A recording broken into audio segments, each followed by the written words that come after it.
Quel beau logo vous avez sur votre bulletin. Libérien examinait chaque jour dans les Saintes Écritures pour voir ce que l'on leur disait était conforme, exact. Ce n'est pas une loi, mais j'espère que chaque jour cette semaine, vous avez lu dans les Écritures pour vérifier si ce qu'on vous dit à Béret et à l'Internet et dans tous les messages des chrétiens, parce qu'il y a beaucoup de chrétiens, beaucoup de messages, et vous faites bien de prendre comme votre leitmotiv de vérifier dans le seul livre qui peut corriger toutes les erreurs, la parole de Dieu. Alors, gloire à Dieu aussi pour votre arc-en-ciel, image de la grâce de Dieu, mais aussi d'un autre jugement qui doit venir, non pas l'inondation cette fois-là, mais un bain de feu, non pas d'une bombe atomique quelconque, mais de l'Éternel lui-même, lorsqu'il reviendra pour vraiment mettre la fin à cette folie et pour amener les nouveaux cieux et la nouvelle terre où la justice habitera.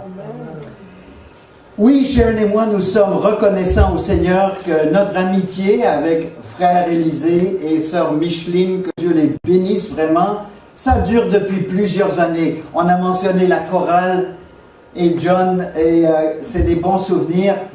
Et nous avons aussi connu à Bethesda, à IM, la pastorale de Montréal, Shalom, et surtout l'été de 2018, où nous avons reçu l'aide enjouée, ardente de sœur Micheline et frère Élisée. À Ville d'Anjou, ils sont venus nous prêter main forte pour cogner aux portes, pour faire connaître l'Évangile et pour parler du Seigneur Jésus-Christ.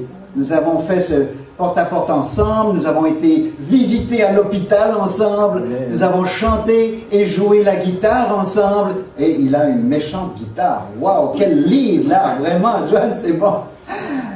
Et quelle fut notre grande joie lorsque nous avons entendu que Dieu dirigeait ce couple pour l'établissement de l'Église ici même à Laval. Gloire à Dieu. Sa présence, son désir de bâtir son Église ici même, et maintenant déjà avec une vision de plus grand pour une mission parmi les enfants aussi plus soutenue. Gloire à Dieu pour ces événements. Pendant que je vous parle ici, il y a l'église de Rosemont qui se réunit, l'église fille de Saint-Léonard qui se réunit, l'église fille de Rivière-des-Prairies qui se réunit, et à Rivière-des-Prairies, Sharon et moi sommes membres, et de cette plateforme-là, nous voyons toute l'église de RDP derrière nous pour lancer encore une œuvre dans l'arrondissement avoisinant de Ville d'Anjou. Et nous avons sur le site evanjou.ca tous les détails. Consultez et priez s'il vous plaît pour nous. Evanjou.ca nous devions nous réunir à 4 heures dans le parc Boisé-Saint-Conrad cet après-midi. À cause de la pluie, ce sera sur Zoom. Mais veuillez prier pour nous qu'il y ait des conversions, des conversions, des conversions. C'est comme ça que Jésus bâtit son Église. Amen. Laissez-moi vous parler simplement d'une, très très brièvement. Donc, elle était dimanche passé au parc avec sa maman, Suzy Fortuna et sa fille Soraya Unica. Unica a 12-13 ans maintenant et elle monte en secondaire 2. Et nous avons eu donc un bon temps dans le parc. Nous étions 22. Alors, quand on a fait du porte-à-porte il y a 2-3 ans, Sharon et moi avons cogné sur la rue, je pense que c'était Desormeaux, une famille qui déménageait 4 portes plus loin. C'était Suzy Fortuna et Soraya.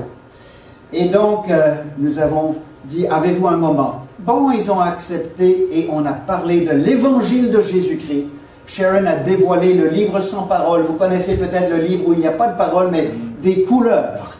Et on a dit, à ce moment-là, elle avait peut-être 10 ans, alors Soraya a ouvert son cœur pour recevoir Jésus-Christ dans la prière.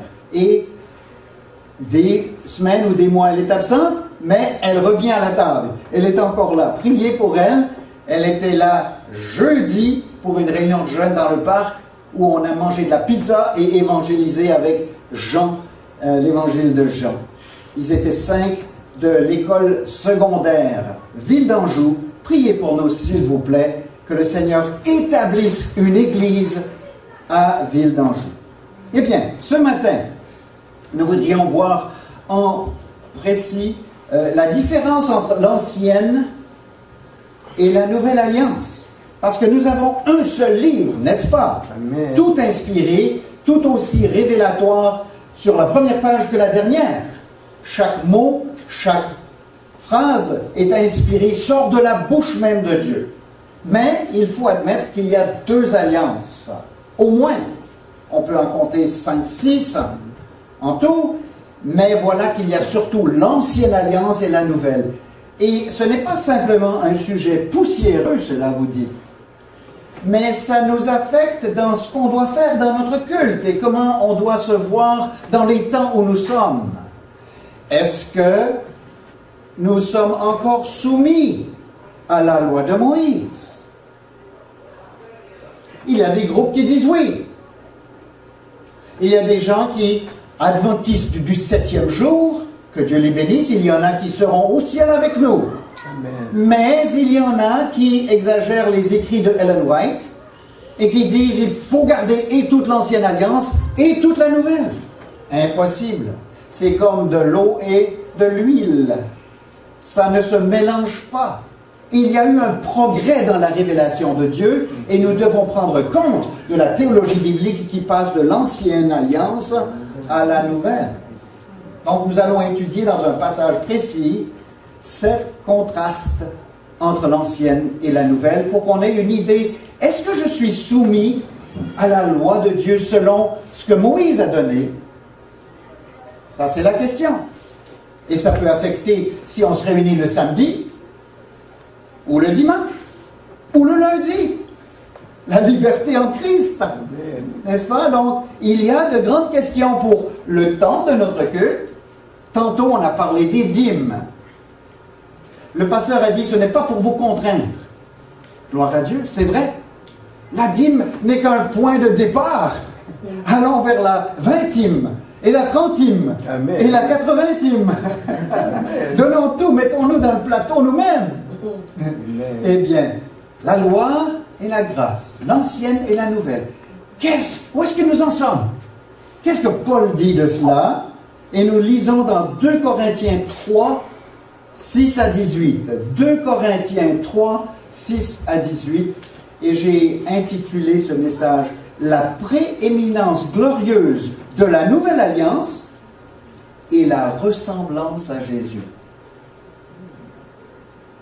Ok, on va essayer de trouver des solutions à notre problème entre les deux alliances. 2 Corinthiens 3, 6 à 18. Alors, j'aimerais entendre le beau son de page qui tourne ou bien d'un bidule qui scroll. Alors, cherchez le passage et regardez. Mettez vos yeux, Béréens, mettez vos yeux dans la sainte parole de notre Dieu. 2 Corinthiens 3, 6 à 18. Et je lis. Il nous a aussi rendus capables d'être ministres d'une nouvelle alliance, non de la lettre, mais de l'esprit. Car la lettre tue, mais l'esprit vivifie. 2 Corinthiens 3, 7 maintenant. Or, si le ministère de la mort, gravé avec des lettres sur des pierres, a été glorieux, au point que les fils d'Israël ne pouvaient fixer les regards sur le visage de Moïse, à cause de la gloire de son visage, bien que cette gloire fût passagère, combien le ministère de l'Esprit ne sera-t-il pas plus glorieux? Si le ministère de la condamnation a été glorieux, le ministère de la justice est de beaucoup supérieur en gloire. Et sous ce rapport, ce qui a été glorieux ne l'a point été, à cause de cette gloire qui lui est supérieure. En effet, si ce qui était passager a été glorieux, ce qui est permanent est bien plus glorieux. Toujours dans 2 Corinthiens 3, maintenant verset 12. Ayant donc cette espérance, nous usons d'une grande liberté. Et nous ne faisons pas comme Moïse, qui mettait, est-ce qu'il est mon voile là? Qui mettait un voile sur son visage. Peut-être c'était pré-covidien, on ne sait pas, mais c'était pour une autre raison. On va le voir. Il y avait deux raisons, on va le voir.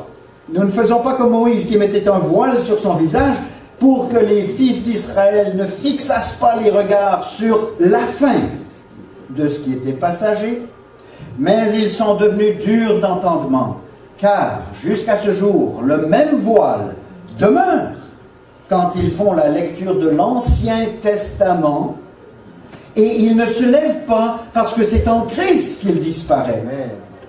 Jusqu'à ce jour, quand on lit Moïse, un voile est jeté sur leur cœur. Mais lorsque les cœurs se convertissent au Seigneur, le voile est ôté. Or, le Seigneur, c'est l'Esprit. Et là où est l'Esprit du Seigneur, là est la liberté. Ah, nous aspirons à ce jour où il y aura la liberté d'enlever tous nos voiles, tous nos masques.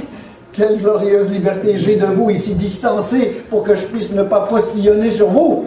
Mais je suis infiniment mieux. Je chantais avec les sœurs, j'achète tantôt, mais écoutez, c'est difficile de chanter avec un masque, non?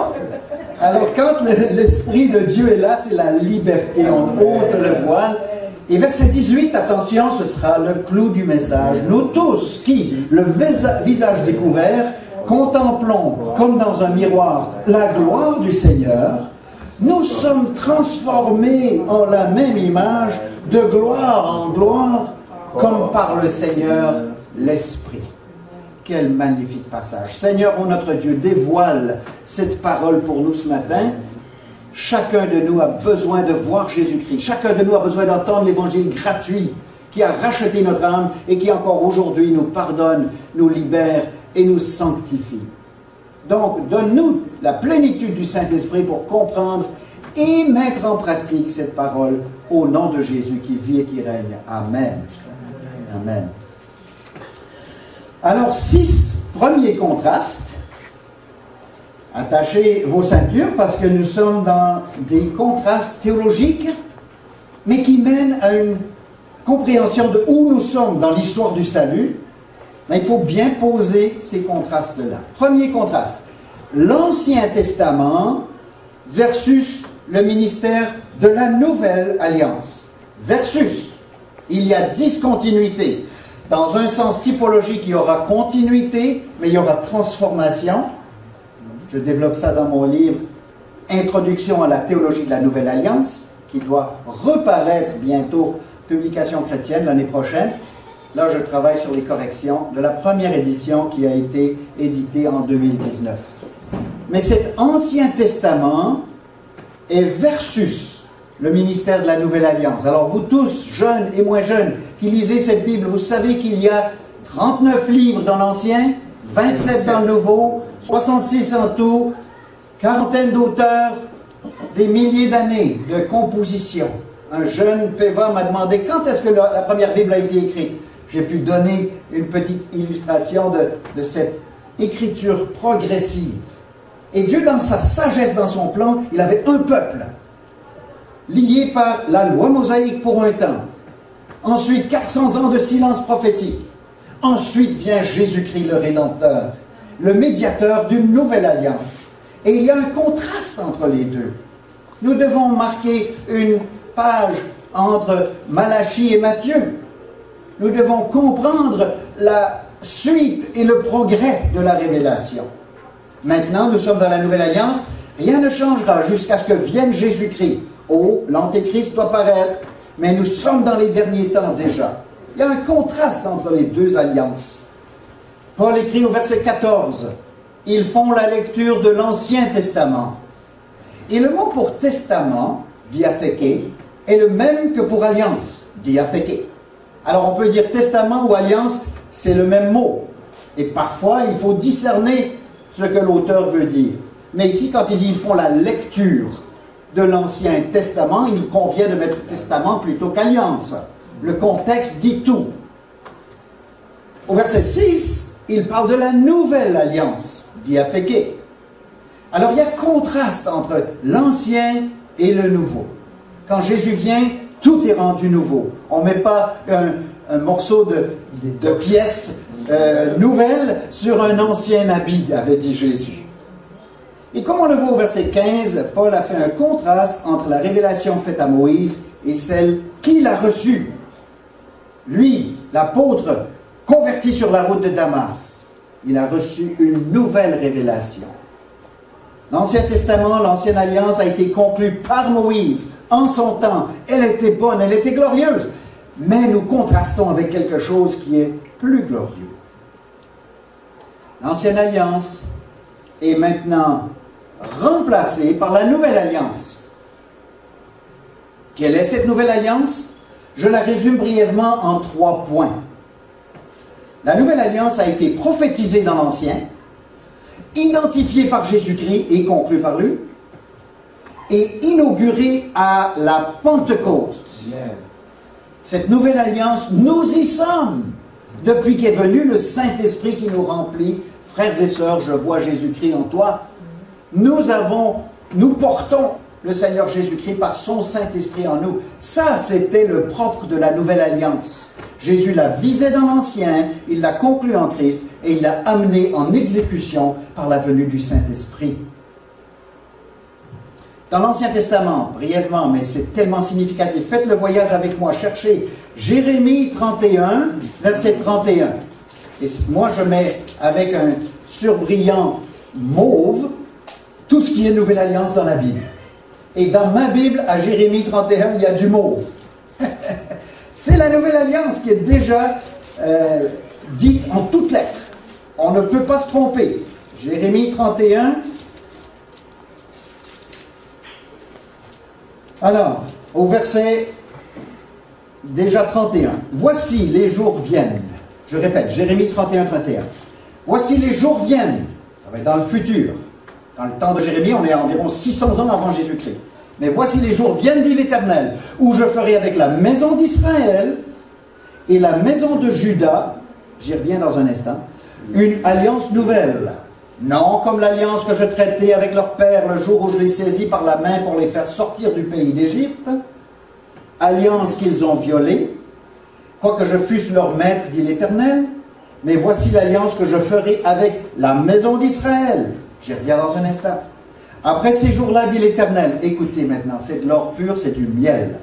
Je mettrai ma loi au-dedans de eux.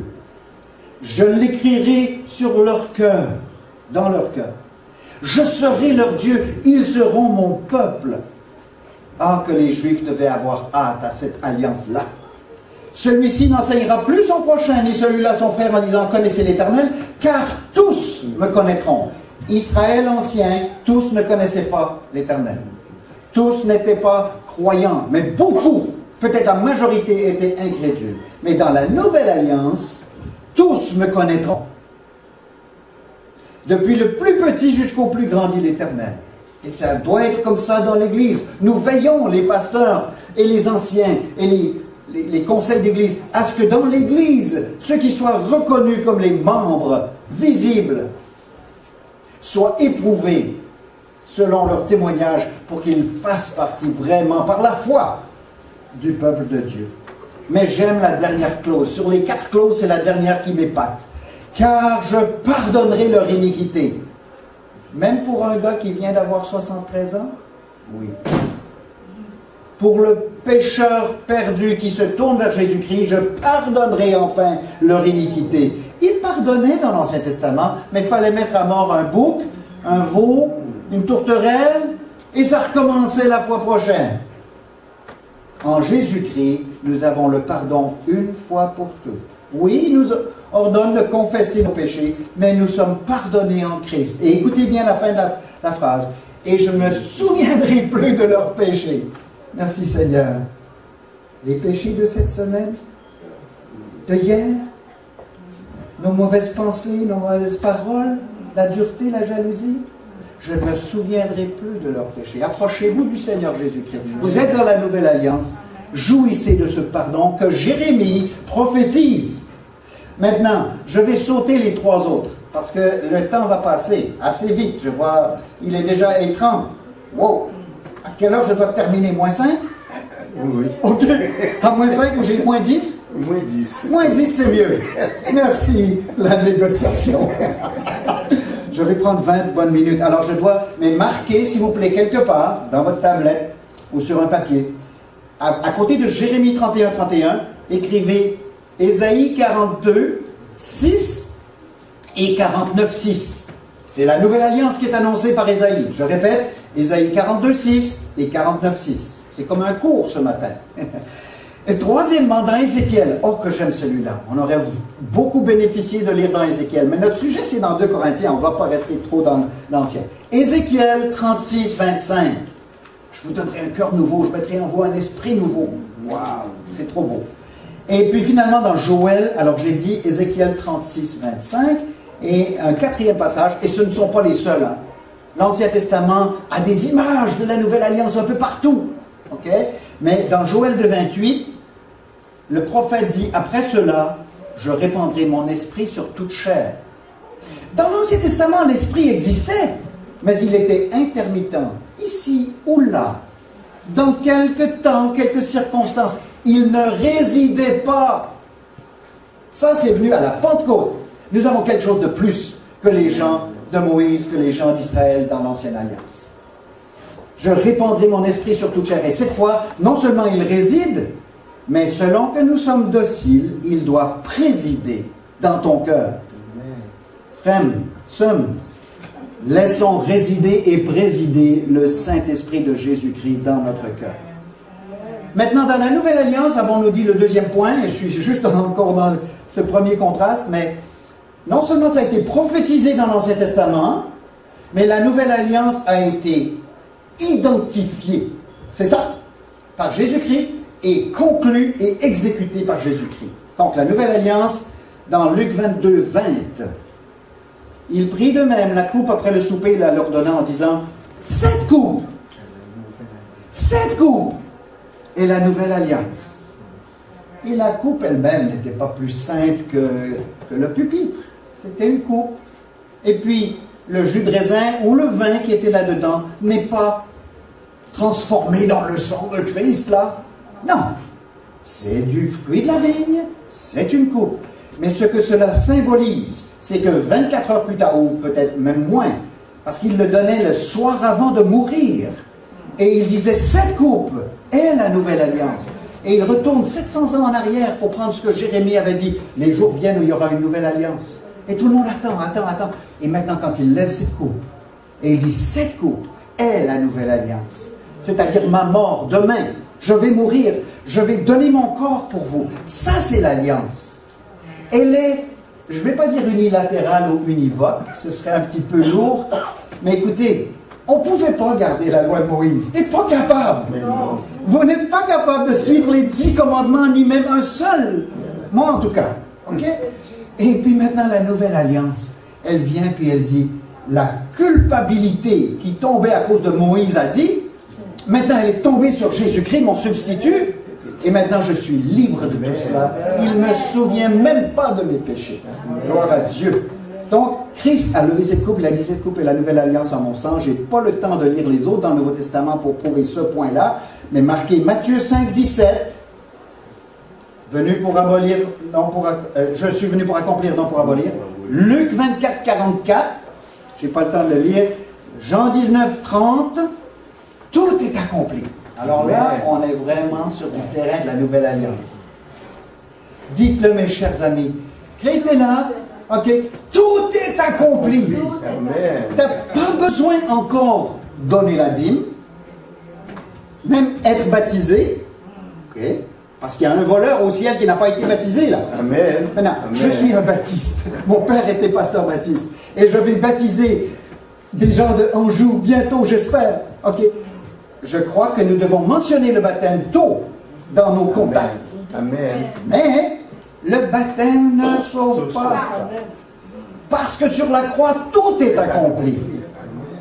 Tu n'as pas besoin encore de faire traverser la vieille dame, aller faire des visites à l'hôpital, traverser l'océan pour être missionnaire. Tu es sauvé. Tout est accompli par Jésus-Christ sur la croix. Jean 19, 30, Hébreux 8, 6 et Hébreux 9, 15. Si vous voulez comprendre la nouvelle alliance par rapport à l'ancienne, lisez Hébreux. Et dans Hébreux, nous voyons que Jésus est le médiateur de la nouvelle alliance. C'est lui. Moïse était le médiateur de l'ancienne. Hello? Jésus est le médiateur de la nouvelle. On ne va pas retourner en arrière pour faire un petit mélange là. Oh, il faut garder le 4e commandement ou bien ceci, ça. Non, ça c'était pour le peuple d'Israël qu'il a fait sortir d'Égypte. Maintenant est venue la nouvelle alliance en Jésus-Christ, et par la foi et en recevant le Saint-Esprit, nous sommes sauvés par la même foi. Ils avaient la foi qu'un médiateur devait venir, mais nous avons la foi et le médiateur est venu et le Saint-Esprit l'a appliqué dans notre cœur. Dieu est l'architecte dans le ciel, Jésus-Christ est l'exécuteur sur la croix, le Saint-Esprit est l'applicateur dans mon cœur. Il est l'Esprit de Christ et qui habite en moi. Hébreux 8.6, Hébreux 9.15 l'explique. Donc, on a dit, c'est prophétisé dans l'Ancien, c'est exécuté ou identifié par Jésus-Christ. Maintenant, dernier point, et on vient de le dire aussi, la nouvelle alliance a été inaugurée, établie le jour de la Pentecôte. Ce jour-là, l'Église est fondée. Les apôtres, tous les disciples, hommes et femmes dans la chambre haute, sont remplis d'une puissance. Tous, hommes et femmes, peuvent prophétiser, parler dans des langues qu'ils n'ont pas étudiées. Et les gens dans la foule, 16 groupes linguistiques sont nommés, peuvent comprendre ce qu'ils entendent. Dieu est en train d'être glorifié dans leur langue. Ce jour-là, l'Église est fondée. L'Église à Jérusalem qui fait rayonner l'Évangile dans tout Israël, et ensuite, ceux qui montent jusqu'à Antioche, c'est la première place où on les appelle les chrétiens. Ce centre devient un nouveau centre, et on rayonne partout dans la Turquie, dans la Grèce, dans l'Italie, et jusqu'en Espagne, et maintenant jusque dans le Nouveau Monde, de telle sorte qu'il y a des chrétiens qui proviennent des Antilles, du Canada, de la Suisse, de Calgary. Hey Trey, c'est merveilleux. Nous avons des croyants qui proviennent de toute la terre. Cette nouvelle alliance a été inaugurée le jour de la Pentecôte. Donc, il y a 3 domaines où ce passage de l'ancienne à la nouvelle nous affecte. Alliance, loi, peuple. Et je développe ça dans le livre. Amen. Mais nous n'avons ce matin le temps que de parler de l'alliance elle-même. Et dans 2 Corinthiens 3, il parle surtout de l'alliance. Mais ailleurs, il développe qu'est-ce qui arrive avec la loi, qu'est-ce qui arrive avec le peuple. On n'a pas le temps, donc on va laisser ces 2 autres domaines et on récapitule donc notre premier contraste. L'ancienne alliance est complètement accomplie et la nouvelle alliance, incluant la loi et la définition du peuple de Dieu, est entièrement transformée. Nous sommes l'Israël de Dieu. Nous sommes le nouveau peuple de Dieu. Amen. Nous ne discontinuons pas les Juifs. Les Juifs doivent se convertir à Christ, leur Messie, comme nous devons nous convertir à Christ, notre Sauveur. C'est un seul peuple. Amen. Un seul nouveau peuple qui s'appelle l'Israël de Dieu. Et tout Israël sera sauvé. Je crois que cela fait référence à tous les croyants sur la surface de la terre. Et quand le dernier élu sera rentré, alors reviendra notre Seigneur Jésus-Christ. Personnellement, j'aime l'image de la chenille et du papillon. La Bible emploie ombre, réalité. L'Ancienne Alliance, ombre. Réalité vient quand Jésus-Christ arrive. Pourquoi je vais retourner à l'ombre? J'ai Jésus-Christ, vous comprenez? Alors nous avons aussi une chenille qui se délecte des choses dégueu, à terre, yak. Elle n'est pas tellement... Elle est belle dans un sens, mais comparée au papillon qui va sortir de la chrysalide, quelle créature merveilleuse qui étire ses ailes et qui va dans l'azur et qui se délecte de nectar dans les fleurs. Et c'est la même créature, mais qui a été transformée en une nouvelle créature. L'ADN est le même. Comprenez que Israël était, pour le reste élu dans Israël, une continuité avec nous. Mais il y a eu transformation. Ces choses ne sont pas simples, mais si on continue, si on discontinue et si on transforme, là on comprend. Il y a un sens de discontinuité avec l'ancien, de continuité spirituelle et de transformation en tout cas. Deuxième contraste, versets 6 et 7. C'était un ministère de mort, c'est devenu un ministère vivifiant. Il nous a aussi rendus capables d'être ministres d'une nouvelle alliance, non de la lettre, mais de l'esprit. Car la lettre tue, mais l'esprit vivifie. Or, si le ministère de la mort, comment tu parles de Moïse? Eh oui, le ministère de la mort. Parce que les 10 commandements sont beaux, ils sont précieux. C'est un résumé de la loi de Dieu. C'est bon pour toi de ne pas commettre l'adultère. C'est bon pour toi de ne pas mentir. Ce sont des bons commandements. Mais le package est terminé. Il y a quelque chose, un produit nouveau. New and improved. Ça veut dire que la loi de Christ remplace la loi de ne pas commettre l'adultère par une loi encore plus cinglante, messieurs. Celui qui porte les regards sur une femme et qui a déjà imaginé, il est passible de la géhenne de l'enfer. Oh, ok. On peut peut-être, si on se marche bien là, ouais. Alors, on va pouvoir marcher sans commettre l'adultère. Mais messieurs, mesdames, dans notre tête, si on gratte un peu, qu'est-ce qui se passe là-dedans? Voyez qu'il y a un ministère de mort. Parce que la minute qu'il y avait adultère, tu étais lapidé. C'était la loi. That's it. Si tu ne gardes pas tous les 10 commandements et tous les 300 ou 600, commandements, you're toast. T'es parti, t'es pas bon. T'es mort, selon la loi.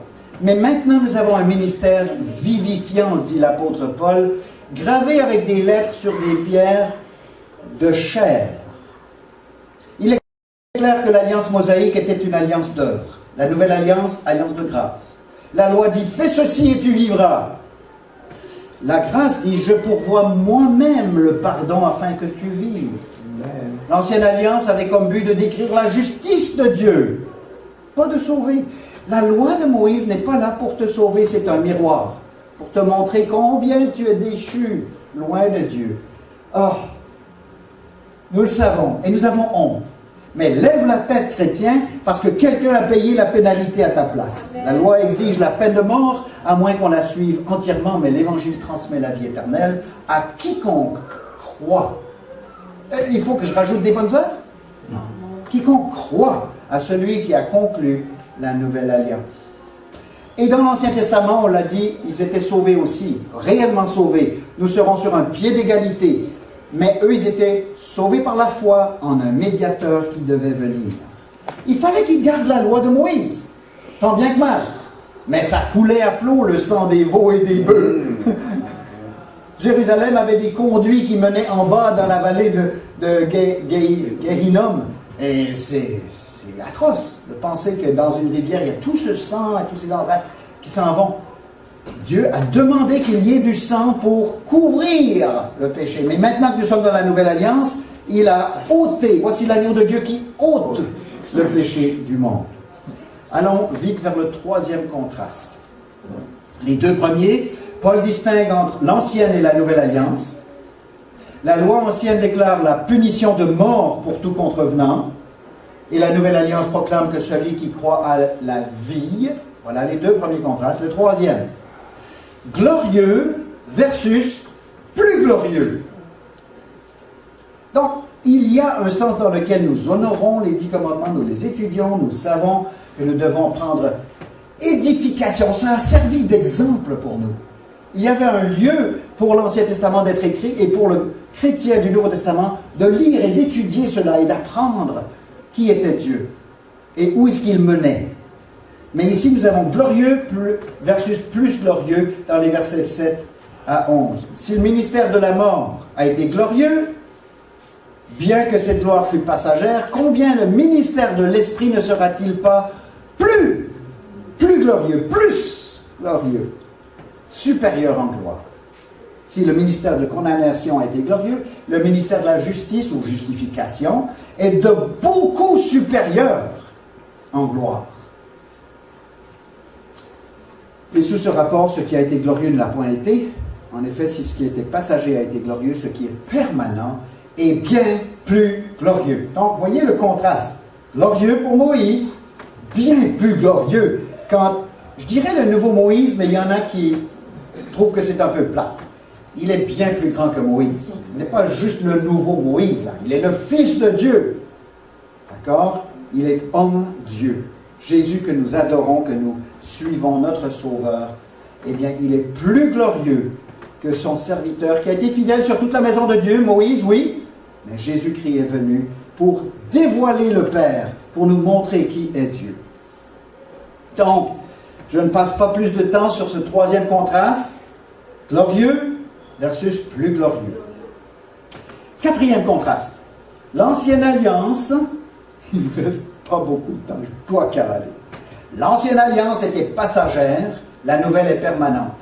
Je saute tout de suite à la viande de ce contraste-là. Je vais vous demander de lire le verset 13. 2 Corinthiens 3, 13. J'insiste, j'ai beaucoup de choses à dire, mais je saute tout de suite au verset 13. 2 Corinthiens 3, 13. OK?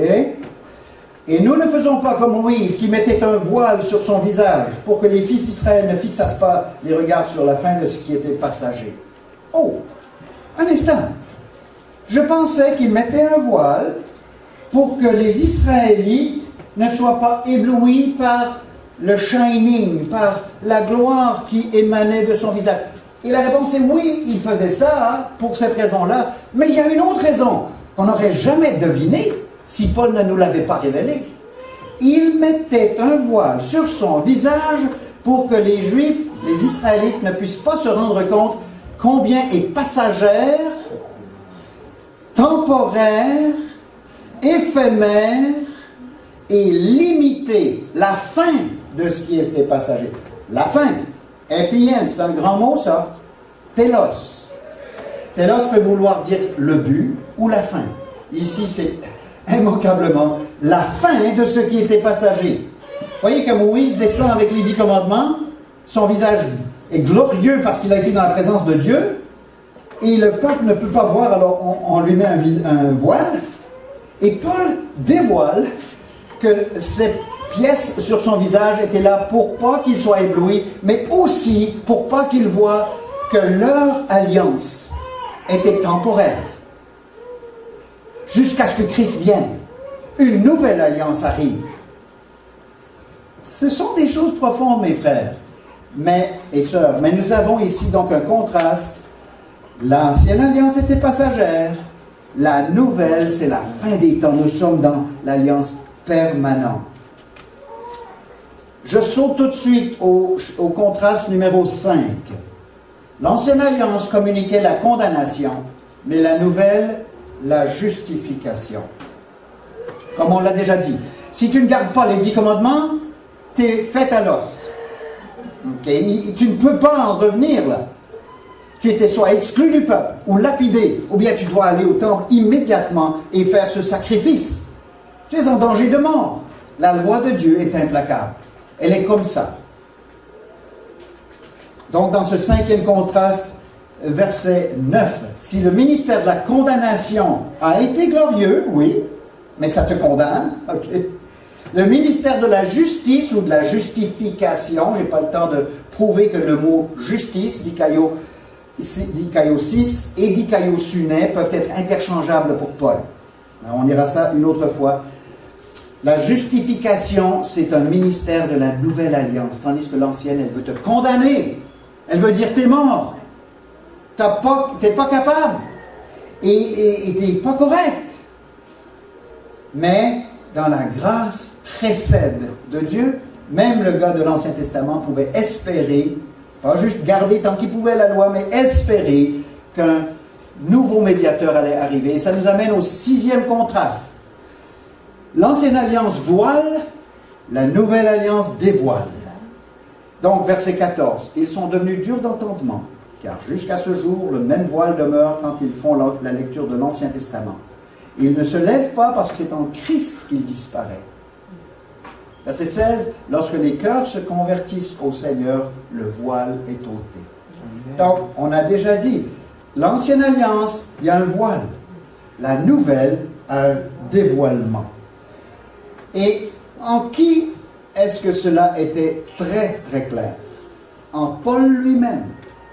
Je n'ai pas le temps, mais j'appelle vos souvenirs. Vous connaissez Saul de Tarse. Vous savez qu'il a été élevé au pied de Gamaliel dans toute la loi. Il était ferré pour le moindre commandement. Pas plus pharisien que lui, là. Et il veut mettre à mort les croyants. Et il va jusqu'à Damas avec des lettres du Sanhédrin pour pouvoir mettre à mort les chrétiens. Et Jésus le stoppe. Il tombe de sa monture. Il voit une lumière. Il entend, il voit Jésus-Christ, mais c'est tellement éblouissant qu'il en devient aveugle. Il doit aller à Damas. Quelqu'un lui met les mains sur les yeux. Les écailles tombent. Il rencontre Jésus-Christ, qui est le centre de l'Ancienne Alliance. Le centre de toute la Bible, c'est Jésus-Christ. Mais il avait passé à côté à cause des commandements. Nous sommes un peu comme ça, nous sommes légalistes. Fais ceci, fais pas cela. On est comme ça. La robe, les cheveux, everything. Alors, on a des lois. On n'est pas sauvés par les lois. Nous sommes sauvés par une personne, Jésus-Christ. Saul de Tarse a été sauvé ce jour-là sur la route de Damas. Et le voile a été ôté, littéralement. Des écailles sont tombées de ses yeux. La nouvelle alliance, c'est le dévoilement. Et je veux arriver au 7e. Mais j'ai besoin de demander 3 minutes à mon pasteur. Allez-y. Je promets. Thank you. Merci en pile. Vraiment. Nous avons vu au verset 6 et 8 le contraste entre l'ancienne alliance et la nouvelle comme un ministère de la lettre versus le ministère de l'esprit vivant de Jésus-Christ, l'esprit de Dieu. Et je veux maintenant attacher une importance applicatoire à ta vie, frères et sœurs. L'Esprit de Dieu, nous sommes dans l'alliance de l'Esprit. Alors si oui, nous devons vivre de cet Esprit-là. Et ce n'est le propre ni des pentecôtistes, ni des baptistes, ni de quelque dénomination. L'Esprit de Dieu est donné à chaque chrétien. Mais est-ce que nous sommes remplis de l'Esprit? Est-ce que nous marchons par l'Esprit? C'est ce que nous voulons regarder pendant 2 minutes. Verset 17. Or, le Seigneur, c'est l'Esprit. Et là où est l'Esprit du Seigneur, là est la liberté. Amen. Je m'appelle René Frey. René veut dire né de nouveau. Frey, en allemand, veut dire frei, veut dire libre. Free! Mais I'm not free. Pray for me. J'ai besoin encore de surmonter dans ma vie les choses qui ne glorifient pas le Seigneur. Mais là où est le Seigneur, là est la liberté. Nous sommes affranchis, frères et sœurs. Nous ne sommes plus esclaves de l'ancienne vie. Croyons-le, vivons-le. Verset 18. Et c'est le clou. Nous tous qui, le visage découvert, contemplons comme dans un miroir la gloire du Seigneur, nous sommes transformés en la même image de gloire en gloire, comme par le Seigneur l'Esprit. Il y a 2 sortes de sanctification. La sanctification statutaire, qui arrive lorsque tu crois en Christ pour la première fois. Et Jésus te lave de tous tes péchés. Ensuite, il y a la sanctification progressive. Tous les jours, tu vas marcher et être sanctifié un peu plus. Et un commentateur a trouvé dans ce verset la chambre photographique du Seigneur. J'ai vu un jeune là prendre une caméra tantôt. C'est une de ces caméras modernes avec tout. Ils n'ont pas une plaque sensible qu'il faut aller dans une chambre noire après et puis mettre dans un bain d'acide. Non. Mais je fais appel à votre souvenir de ce que c'était les caméras à ce moment-là. Une boîte noire avec une lentille. Et tu pèses. Ensuite, si tu as un laboratoire, tu le fais toi-même. Sinon, tu vas chez le photographe et il va prendre la plaque sensible et il va le mettre dans un bain d'acide. Et petit à petit, ce sera transformé en l'image de ce que tu avais pris dans l'objectif. Alors, qu'y a-t-il dans ce passage ici? Eh bien, nous tous qui, le visage découvert, c'est le chrétien. Dieu a ôté le voile de ton cœur. Le chrétien voit clair. Il est comme une caméra pointée vers un objet. Tu peux voir n'importe quoi à l'Internet, ou à la télévision, ou dans les bas-fonds de Montréal. Tu peux voir beaucoup de choses. Mais ta caméra devrait être pointée vers un objet, vers le Seigneur Jésus-Christ. Car sur la plaque sensible de ton cœur seront enregistrées toutes les choses que tu vois. Garde ton cœur plus que toute autre chose, car de lui viennent les sources de la vie. Le papier photographique qui réagit à la lumière est à l'intérieur. Deuxièmement, contemplons comme dans un miroir la gloire du Seigneur. Le miroir représente la lentille. Et c'est ça.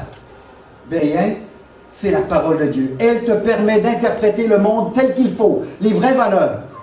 Est-ce que je dois choisir une femme chrétienne ou pas? Juste parce qu'elle a des beaux yeux? Non. C'est ici que nous découvrons que ta femme, jeune homme, devrait être une chrétienne consacrée au Seigneur. Amen. Contemplons comme dans un miroir, c'est-à-dire le miroir de la parole de Dieu. C'est la lentille de Dieu. Elle donne dans ton état de cœur une réalité invisible et éternelle. Ensuite, contemplons quoi? La gloire du Seigneur. C'est lui qui doit être dans mes pensées quand je lis ce livre-là, dans l'Ancien et dans le Nouveau. Où est Jésus-Christ? Où es-tu, Seigneur? Parle-moi ce matin. Donne-moi et à ma femme la direction pour aujourd'hui. Où est-ce que tu marches? Je veux te suivre. Il faut braquer ta caméra sur Jésus-Christ, mais j'avance pour terminer maintenant. Nous sommes transformés en la même image de gloire en gloire. Ça, c'est la plaque sensible qui est dans l'acide, qui est dans le bain photographique. Les épreuves, de jour en jour. Il est en train de te transformer. Il y a une raison pour COVID-19 dans ta vie. Il y a une raison pour le revers financier à la fin du mois. Il y a une raison pour trouver des difficultés à retourner à l'école. Il y a une raison pour tout cela. Il veut que tu sois transformé à l'image de Jésus-Christ. Aujourd'hui, dans tes circonstances, dans ton réseau, parce qu'il veut que tu ressembles à Jésus-Christ. Que nous soyons des petits Christ, sans malmener le langage. Nous sommes des chrétiens, des chrétiens. Et je termine en disant, comme par le Seigneur l'Esprit. Qui va faire ça? Qui fait ce processus? Quel est dans ce bain d'acide? C'est le Saint-Esprit, une personne très unitairement divine. Le Saint-Esprit lui-même le fait de gloire en gloire. Et je termine en disant, chrétien, tu sais qu'il y a le Saint-Esprit dans ta vie. Et je t'invite ce matin à demander la plénitude du Saint-Esprit. L'obéissance à ce qu'il te suggère, c'est une petite voix. Il veut que tu réagisses immédiatement à sa commande. Que le Seigneur bénisse notre compréhension de l'Ancienne et la Nouvelle Alliance et notre marche à l'obéissance et dans la plénitude de l'Esprit de Jésus-Christ qui vit et qui règne